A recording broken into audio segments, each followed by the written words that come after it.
Hello everybody.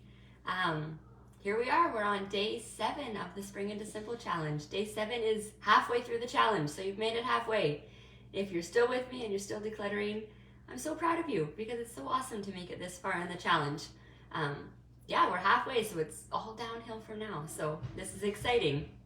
And I'd like to encourage you to take a few minutes today to just notice if you're noticing a difference in the way your home looks or feels or functions already. You've been decluttering for a week. We've done 7 days, including today, of decluttering challenges. Can you start to notice a difference? Are you seeing a difference in some spots in your home? Are you noticing the results of your work anywhere? Just take a few minutes to notice and appreciate that, because that really helps motivate you and encourage you to keep going. So celebrate how you've made it this far already and just motivate yourself to keep going. So today's task for day 7, we're going to continue in the kitchen, and today we're working on the everyday dishes and glassware.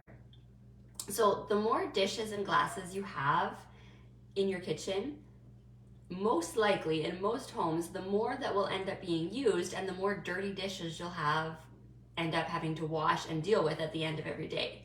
So when you can reduce the number of dishes you have available, it actually will help cut down on the amount of dishes you're doing and reduce a big source of clutter in your kitchen, less dirty dishes piling up. So this is kind of one of those things, it seems too good to be true maybe until you try it, but it just is a matter of, if you have more dishes available, they'll probably get used. If you have fewer dishes available, you might reuse your glass rather than getting a new one, or reuse the plate that you used earlier again at lunchtime, or give it a quick wash and reuse it again. And it just cuts down on the number of dishes. And I can tell you, in my home, I went from like 12 place settings down to 8, and then I broke a few. So we're down to probably like, I don't know, 6 or 7 at this point. And nobody even noticed. It didn't really make a difference. We just had fewer dishes to deal with. We just, it was a matter of maybe reusing something. Yeah, it didn't really matter. I just noticed, the only difference I noticed was that I had fewer dishes piling up, fewer dishes in the dishwasher, fewer dishes to deal with in general. So I really encourage you to give today's task a shot, and don't be afraid to just experiment. Just try taking some of the dishes out of your cupboard, the dishes and glasses, and see if you miss them, like if you even notice they're gone, and then see if it makes your kitchen a little easier to maintain. So this, again, you'll have to decide what works for you, your family, your preferences, your lifestyle, all those kinds of things, and figure out what is enough for you. What is enough for me might not be the same as for you. I know some people do 1 place setting per person. This is especially if you are someone who hand washes your dishes and you just want to, after every meal, quickly wash them and they're ready to go again. Or maybe you want enough to get through an entire day and then you run the dishwasher at the end of the night. It really just depends on what's going to work for you and your family. One question that often comes up when we're working on today's challenge is, what do you do when you're hosting guests, when you have company? And what I have found works best is keep a smaller amount of everyday dishes and glasses out for everyday use, and then put your extras that you use when you have company or when you're hosting guests, put them somewhere less accessible, not with your everyday stuff, somewhere kind of, maybe in an up high cupboard or somewhere else that's a little less accessible in your kitchen. And then you can grab those when you need them, but they're not, getting commingled with your everyday stuff and making more dishes for you.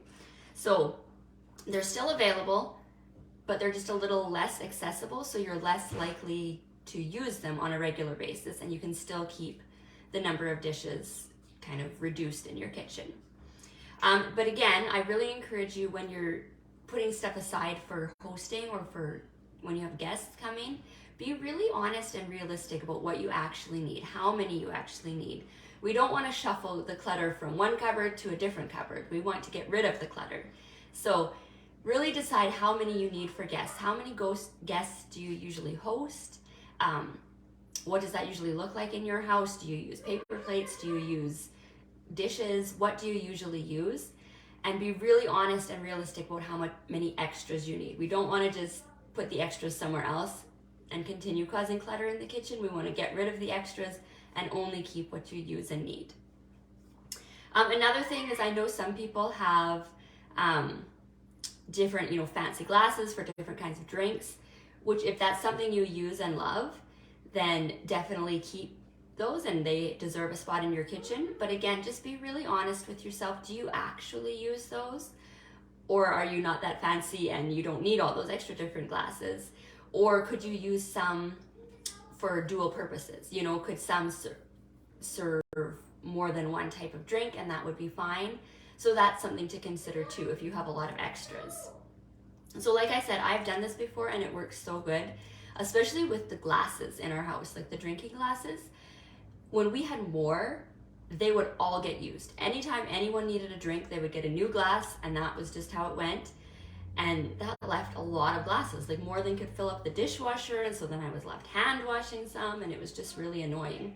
So when I got rid of the extras and just kept what we used and need, people reuse their glass throughout the day. You'll have a drink of water and you set your glass down somewhere, and then when you need another drink, you use that same glass again.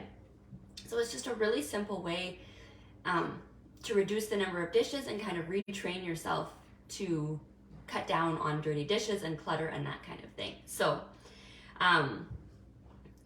this is what I've done in my life, or in my home. I didn't really believe the difference it would make until I tried it myself. And then I saw it actually does make life a lot easier in the kitchen and reduce the amount of work it takes to clean up and maintain the kitchen. So this is one of those times where I really encourage you just to try it. It might be a good opportunity to use the maybe box, where you put some of the extras in a box, put it away out of sight for a while, and just experiment living with less. See how it goes. See if you miss any of those. If you do miss them and need a few more, maybe bring a few more out.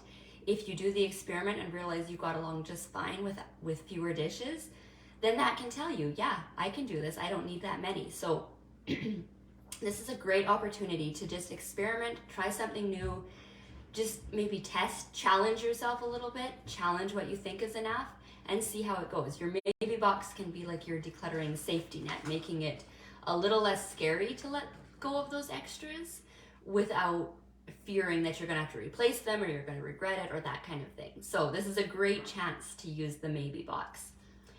And again, just do what you can today in the time you have. Remember, we're not tackling your whole kitchen today. We're just focusing on those everyday dishes and glasses, as well as, if you're pulling out extras for when you're hosting or for company, focus on those as well. But that's the only category we're working on today. So just remember, do what you can in the time you have. Plan to work for 15 to 30 minutes. You'll be amazed at what you can get done. This area usually goes fairly quickly once you get down to it. And just don't be afraid to experiment and try different things. Don't be afraid to just try something different and just see what happens. That's what I really encourage you today, is just to be open to trying something different and see what it's like for you. If this is a simple area for you and it goes really fast and you have extra time and you want to tackle more, feel free to go on to like baking or cooking utensils, baking pans, cooking pans, that kind of thing. You can always tackle an extra category if you want to, but just do as much as you can. If you get on a roll and want to keep going, that's awesome. But yeah, don't put pressure on yourself to do more. Just focus on this category and see where it takes you. Plan to do your 15 minutes and see where it takes you. And then of course, keep sharing in the group. I love seeing all the work you're doing and the before and afters and the progress. So keep sharing that. I love to see that. I'll be back tomorrow for another Facebook Live at 9:30 a.m. Mountain Standard Time. We're in the kitchen tomorrow, I believe. I'll have to double check. But yes, we are in the kitchen tomorrow. We're in the kitchen tomorrow for another day, so we'll be doing that. Oh, and before I go, I wanted to mention something that often comes up, especially in the kitchen. Something that a lot of people struggle with is getting rid of perfectly good things. So you have these extra dishes that you know you don't use, but they're perfectly good. Like, why do you want to get rid of something that's perfectly good? And this is a challenge that comes up often when you're decluttering. And basically it's more of a mindset shift. It's more changing the way you think of it. They may be perfectly good, but if you're not using or loving them, they're not useful or important to you. So even though they're perfectly good, they're not perfectly good for you. They're clutter for you, they're extras for you, they're duplicates, they're distractions, they're excess. For you, they aren't helpful. They're not adding value to your life. You don't use them, you don't need them, you don't love them. So let them go, and let them go on to someone else who will use, need, or love them. And give them another life with someone else. So that's something to think about if you're struggling to get rid of like perfectly good dishes, perfectly good glasses. Just think about that. Think about how you're focusing on keeping what is useful and important and necessary in your home. And if it's not something that you use, need, or love, get rid of it and let someone else use it instead. So again, you can focus on keeping your favorites, like the things you really love and use often, and let the rest go. If it's not a favorite, you probably don't need it. And then also I like to think of kind of shifting to an abundance mindset, where you focus on feeling grateful that you have more than enough. You have so much more than enough that you have extra to share with other people. So sometimes that can feel really good too, just thinking about how you're able to share the extras you have with others and maybe really bless someone else's life who doesn't have that abundance and doesn't have those extras. So you, instead of just keeping them unused in your home, you can share them with someone else and know that they will be used and appreciated that way. So that's just something that often comes up when we're doing these utilitarian spaces like the kitchen is, these dishes are perfectly good. Why would I get rid of them? So that's just kind of a mindset shift that you might want to think about as you're decluttering. So that's it for today. So I'm excited to see the progress you make and what's happening in your kitchens today. And I would love to see if you have tried reducing your dishes already. I'd love to hear about how that experience has gone for you. If this is something new for you and you might want to try it just to give it a shot, I would love to hear that you're going to try it. I'd love to hear that you're experimenting and you want to give it a go. So let me know in the group, keep posting. I'll be back tomorrow for another video with tomorrow's task, and happy decluttering, everybody. Take care, and we will see you tomorrow. Bye for now.